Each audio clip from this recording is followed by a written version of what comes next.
Jesus, o grande presente do Natal. Puxa, eu estou surpreso aqui com uma quantidade expressiva de pessoas. Inclusive, eu estava querendo chamar todo mundo para o lado esquerdo, daí a intenção de colocar a mesa aqui, mas estou alegre com a assistência dos irmãos.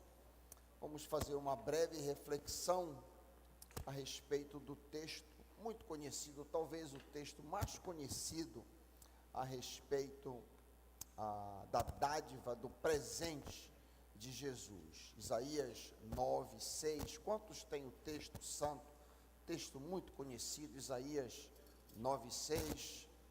Diz assim o profeta, Isaías 9, 6. Porque o menino nos nasceu, um filho nos foi dado. O governo está sobre seus ombros, o seu nome será maravilhoso conselheiro, Deus forte, Pai da eternidade, príncipe da paz. Pai querido, fala aos nossos corações em nome de Jesus. Amém. Todos nós celebramos quando recebemos presentes, todos nós. Comum celebrarmos aniversário, por exemplo, celebrando assim o dom da vida. Meu pai, quando completou 90 anos, nós fizemos uma grande festa, um grande culto. Alguns aqui, inclusive, estiveram ali na celebração dos 90 anos. Eu acho que talvez não seja de bom ouvido eu continuar usando.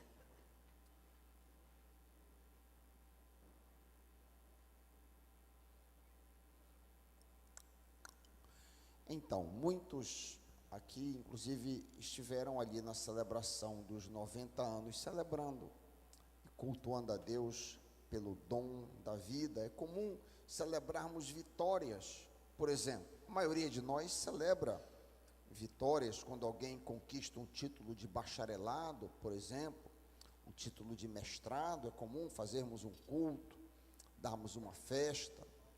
Há muitos anos atrás, quando o vestibular de fato era muito duro, de fato era muito difícil entrar nas universidades públicas. Hoje existe uma quantidade enorme de possibilidades, mas houve uma época aí na década de 60, 70 até meados de 80, entrar em um curso como, por exemplo, medicina, direito, numa universidade pública era muito difícil. Era muito difícil mesmo, e as pessoas celebravam efusivamente a entrada em um curso. É comum celebrarmos a chegada de um bebê, por exemplo, a chegada da vida. Quem não se alegra? Quem não celebra? Qual o casal que não se regozija de maneira tremenda a chegada de um filho? A minha filha está grávida e nós estamos antecipando com grande alegria aí a chegada do Benjamin, o garotinho que vai nascer. Ora, se nós nos alegramos pelos motivos citados, se nós celebramos os motivos que eu acabei de dar, muito mais ainda devemos celebrar o maior presente jamais dado ao homem, que é Jesus Cristo. Jesus Cristo é o maior presente que a humanidade recebeu. Conforme prometido pela boca do profeta Isaías, 2.700 anos atrás, e cumprido na primeira vinda do Messias Jesus, um menino nos nasceu, um filho se nos deu. Algum tempo tenho ouvido que nós não devemos celebrar o Natal por causa disso, por causa daquilo, ou por causa daquilo outro. As razões são as mais variadas, pelas quais eu ouço que nós não devemos celebrar o Natal. Por exemplo, argue-se que nós não devemos celebrar o Natal, porque nós não sabemos da data real que Jesus nasceu. Estima-se, os teólogos imaginam aí que deve ter sido final de setembro, começo de outubro, pelo fato dos pastores estarem no campo e as situações descritas nos evangelhos. Então, pelo fato de nós não sabermos com precisão a data, argue-se que nós não devemos celebrar o Natal. Uma outra razão também que é dada é porque 25 de dezembro marca a celebração do Deus Sol, do antigo Deus romano. Então, não deveríamos. Em terceiro, conectado com essa, é que supostamente a Igreja Católica Apostólica Romana substituiu o festival pagão do Sol, Invictus, pelo festival agora do Natal de Jesus. E aí outras tantas razões nos são dadas pelas quais supostamente nós não devemos celebrar o Natal, porque é uma festa capitalista de consumo, porque não é uma festa espiritual, e sim uma festa carnal, uma festa de comida, bebida, árvore de Natal, grinaldas, presépio, enfeites variados, ad náusea, porque os adereços do Natal, supostamente, foram emprestados do paganismo. A própria árvore, supostamente, é um ponto de contato que os demônios gostam bastante. As velas de Natal, supostamente, vêm ou fazem menção ao renascer do ritual do culto do paganismo ao Deus Sol, daí a luz. A troca de presentes, muito comum na época de Natal, supostamente eterniza o pacto que era feito com os deuses pagãos, e por aí afora, as razões elencadas são as mais variadas. A questão é que se nós retrocedermos suficientemente para trás, tudo era paganismo. Notem bem, o judaísmo só foi normatizado no Monte Sinai. Antes da normatização, antes de que a lei, antes de Moisés, tudo, absolutamente tudo era pagão. Meu pastor na Escócia arguiu que, por exemplo, que nós não devemos utilizar a cruz como símbolo do cristianismo, pelo fato de sua origem pagã. Ele mostrou que, numas antigas cavernas, na época dos Pictos, que é um antigo tribo escocês antiguíssimo, havia marcas da cruz, que os pagãos adoravam a cruz. Consequentemente, arguiu ele que nós não devemos usar a cruz como símbolo do cristianismo. Ora, Paulo usa a cruz como símbolo do cristianismo, em Gálatas 6,14, longe de mim gloriar-me a não ser na cruz, pela qual o mundo está crucificado para mim e eu para o mundo. Então esse argumento, essa coisa que estão colocando minhoca na cabeça dos crentes, dizendo que não pode usar isso, não pode usar aquilo, porque tem uma origem pagã, é um argumento falacioso. Todos esses argumentos envolvem algum tipo de poder sobre a intenção do adorador. E aqui eu estou resumindo já. Todos esses argumentos, sem exceção, envolvem algum tipo de poder sobrenatural maior do que a intenção do adorador. Porque se a minha intenção é adorar a Cristo, nenhum poder pagão pode sobrepujar a minha intenção. Se ao olhar para a cruz eu quero adorar a Jesus, o que quer que tenha sido a sua origem não pode ser maior do que a minha intenção de adorar a Jesus. Se eu coloco uma árvore de Natal lá na minha casa, como coloquei, uma árvore grande, eu queria uma que tocasse no teto, a minha esposa não permitiu, mas eu queria uma coisa estúpida, uma coisa enorme, uma árvore de Natal gigantesca. Nenhum poder pagão pode ir contra a minha intenção de exaltar o Senhor Jesus ali, me lembrar da festa e de tudo que Ele fez por mim. Amém, querido? Se o meu desejo é adorar Jesus e comemorar a sua vinda, comemorando o maior presente jamais recebido, quaisquer que sejam os adereços e apetrechos pagãos que estão envolvidos neste evento, eles caem por terra. Não deixem minhoca entrar na cabeça de vocês por causa de uma origem ou de outra. Por sinal, deixa eu te fazer uma pergunta. Tu celebras o teu aniversário? Por que não celebrar o de Jesus? A data não importa, como não importa o fato de alguém ter nascido no dia 29 de fevereiro, ano bissexto, e comemorar o seu aniversário. Duas opções apenas: ou ele comemora no dia 28 de fevereiro, ou no dia 1º de março, a não ser nos anos bissextos, que ele tem a oportunidade real de comemorar o seu aniversário na data real. Eu tenho certeza que quem nasce no dia 29 não vai deixar de comemorar, porque a data não é real, amém? Então isso é tudo furado, é conversa para boi dormir. No nascimento de Jesus, todos comemoraram, os pobres comemoraram, representados pelos pastores. Esse negócio que é festa de capitalista também, isso é conversa fiada. Os pobres celebraram o Natal de Jesus, nos pastores, e os ricos também celebraram o Natal. Você sabia que os ricos ou abastados, os capitalistas celebraram o Natal? Não estavam lá os reis magos? Então os ricos também estavam representados. As mulheres, não é uma festa machista, as mulheres celebraram o Natal, representados por Ana, a profetisa. Os homens, também não era uma festa feminista, os homens comemoraram, representados por Simeão, e por aí até os anjos celebraram o Natal com grande coro.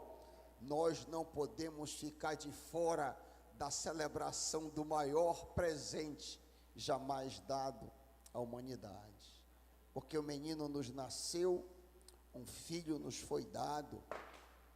O contexto deste versículo, Isaías 9, é um contexto de grande medo.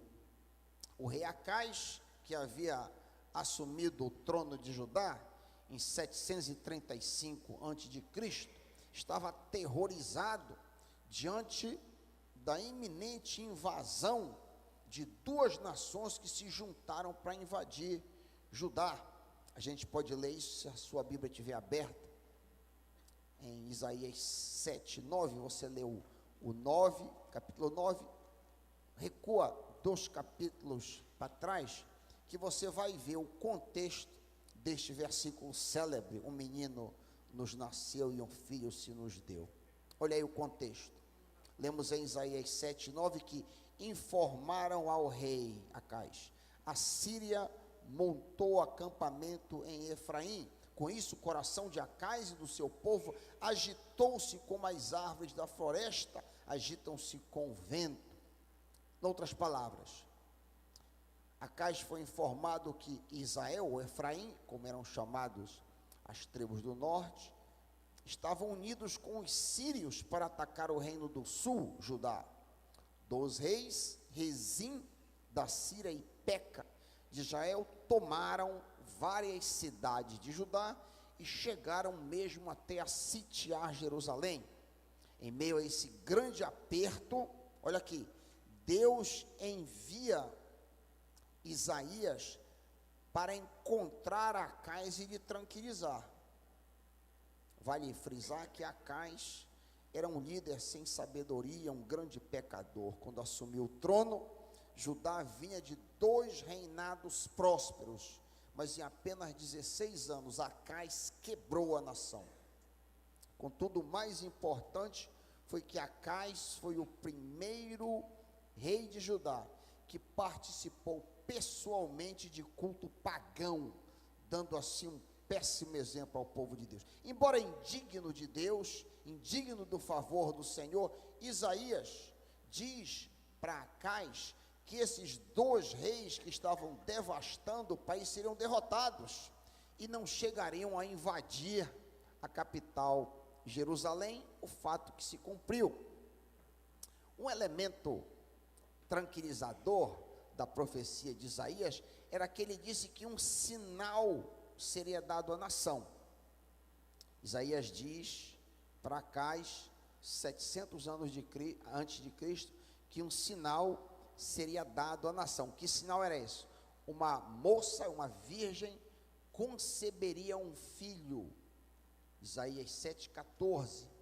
Olha aí, 7,14. O Senhor mesmo lhes dará um sinal, a virgem ficará grávida e dará luz a um filho e o chamará Emanuel. Você ouve muito isso no Novo Testamento. Eu estou trazendo o Antigo Testamento à baila, o contexto original de onde vem o texto que a gente bem conhece.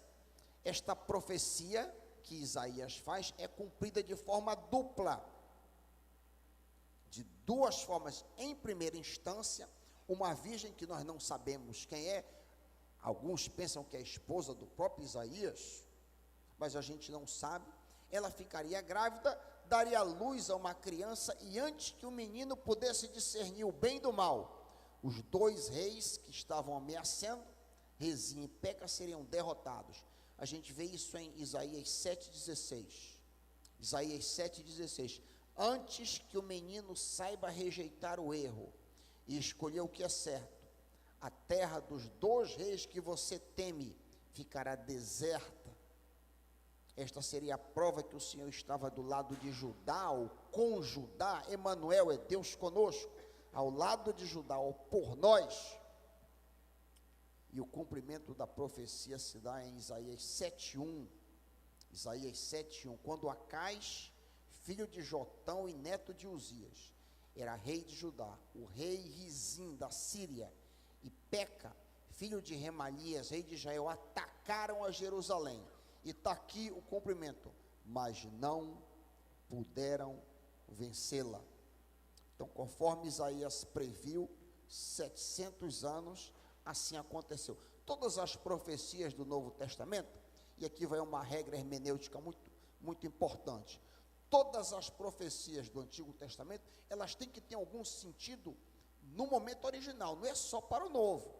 Quando o profeta está pregando, lá Isaías, Jeremias, aquela mensagem faz sentido e tem uma aplicação imediata, mas também ela tem desdobramentos que se desenrolam, tal qual montanhas uma atrás da outra. O profeta, ao contemplar a primeira montanha, ele só via a primeira, mas a outra, pode haver uma terceira atrás, são os desdobramentos da visão profética. Então, em primeiro lugar, este texto, que um filho se nos deu, foi cumprido no próprio período de Isaías. Mas em uma segunda instância, e que nos interessa muito, esta profecia se aplica à Virgem Maria, cerca de 7 séculos depois do primeiro cumprimento. Lemos a aplicação em Mateus 1, 22 a 23. Mateus 1, 22 a 23. Tudo isso aconteceu para que se cumprisse o que o Senhor dissera pelo profeta: a virgem ficará grávida e dará à luz um filho, e lhe chamarão Emanuel, que significa Deus conosco. O nascimento de Jesus Cristo é o cumprimento messiânico da promessa de Isaías. Jesus Cristo é o grande presente de Deus para a humanidade. Ele é a encarnação da segunda pessoa da Trindade, o Deus homem, o Deus conosco, o Deus a nosso favor, o Deus que é por nós. Interessante, isso aqui não está no meu script, mas eu repito muito, eu penso que eu até enfado vocês que me ouvem repetidas vezes. Jesus Cristo não é uma religião. O cristianismo verdadeiro não é uma religião. Religião é uma invenção humana. Jesus Cristo é o Deus eterno, a segunda pessoa vindo até nós. É uma expressão do Deus Criador que tem a intenção de redimir e comprar todos os povos. Não é só para branco, para europeu, para brasileiro, é para todo, para árabe, para índio, para chinês. É o grande presente do Deus eterno para a humanidade. É interessante ainda notar que existem aspectos terciários, existem aspectos não cumpridos ainda, que são profetizados por Isaías sobre o Emanuel. Olha aí Isaías 9:6. Este Jesus Cristo, que veio ao mundo como humilde carpinteiro, virá outra vez para estabelecer um glorioso reino de paz e harmonia. Ele foi dado como um presente, mas nos será restituído com grande poder. Ele será chamado Maravilhoso Conselheiro, Deus Poderoso, Pai da Eternidade, Príncipe da Paz. Este grande presente que nos foi dado terá autoridade universal. Jesus vai voltar para governar o mundo todo. Não mais como aquele humilde carpinteiro, aquele homem que pelas autoridades romanas foi crucificado. Não. Jesus virá em grande poder. Que promessa gloriosa para o crente. Ele nos foi dado e 4 títulos de amplo significado são aplicados àquele garoto. Maravilhoso Conselheiro é o primeiro. 4 títulos no nosso texto. Muito diferente do rei Acais, Jesus Cristo, Emanuel, será sábio e prudente. O exemplo de líder a ser seguido por seus liderados no reino milenial e por toda a eternidade. É curioso que Jesus aparece em forma angélica a Manoá, pai de Sansão. Vocês sabiam disso? Todas as vezes que a Bíblia mostra, por exemplo, em Malaquias, quando fala sobre o anjo de Deus, não mas o anjo de Deus, é uma pré-encarnação do Cristo, é uma pré-encarnação do Logos. E quando o anjo se apresenta a Manoá, Juízes 13, 1-14, quando Manoá quis saber o nome do anjo, ele respondeu com uma pergunta. Lemos isso em Juízes 13:18, parte B. Por que me perguntas o meu nome, que é maravilhoso? Em sua segunda vinda, Jesus deixará o mundo boquiaberto com sua maneira de governar, pois governará maravilhosamente, tal qual o anjo do Senhor se ouve maravilhosamente. Juízes 13:19. Mas um outro título, também futuro, um terceiro desdobramento da promessa, vem debaixo dos títulos Deus poderoso ou Deus forte, dependendo de como você traduz a expressão. Na segunda vinda, o Senhor Jesus regerá todas as nações poderosamente, algumas traduções, com cetro de ferro. Os líderes que fizerem oposição a Jesus, quando ele voltar, serão despedaçados como um vaso de barro. Esse poder descrito em Isaías 9:4. Isaías 9:4. Porque tu quebraste o jugo que pesava sobre eles, sobre nós, os crentes, a vara que lhes feriu os ombros e o cetro do seu opressor. Ai daquele que fizer oposição ao Cristo glorificado. É muito comum nós termos essa visão permanente, já que por 2000 anos nós temos tido, repito, do Jesus homem humilde, cabisbaixo, mas quando ele retornar, e nós temos uma visão dele, do seu poder, da sua autoridade, em Lucas 19:11-27, eu queria destacar principalmente o 27. O 27 é uma imagem, é um retrato do Senhor Jesus glorificado, reinando neste mundo. Lucas 19, a parábola vai de 11-27, mas eu queria destacar principalmente o versículo 27. Quanto, porém, aqueles meus inimigos que não quiseram que eu reinasse sobre eles, trazei-os aqui e matai-os diante de mim. Pastor Raik, mas que coisa mais brutal. Pois é, a coisa mudou. Muitos não obedecem e não honram o Senhor Jesus hoje por bem.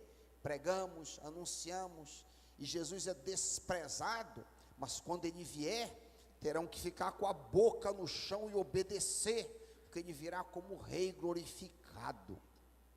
Olha o que ele diz aqui: quanto àqueles meus inimigos que não quiseram que eu reinasse sobre eles, o Senhor Jesus reina sobre nós, os que aceitam o seu senhorio. Trazei-os aqui, matai-os diante de mim. Em sua segunda vinda, o Senhor Jesus será revelado lá do céu como Deus poderoso, Deus forte, como nós vimos na profecia. Eu queria que você se virasse rapidamente para 2 Tessalonicenses 1, 7 a 9, que tem uma outra imagem do Senhor Jesus em poder, governando em poder e autoridade.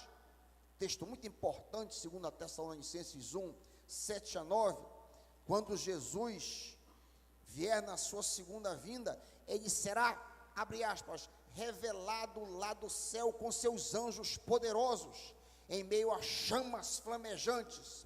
Jesus punirá os que não conhecem a Deus e os que não obedecem ao evangelho do nosso Senhor Jesus. Os que não obedecem sofrerão a pena de destruição eterna, separação da presença do Senhor e da majestade do seu poder. É possível que você tivesse lido esse texto muitas vezes, mas nunca contemplou Jesus em poder e autoridade, com os anjos de fogo retornando a este mundo. Ele será, como nós lemos,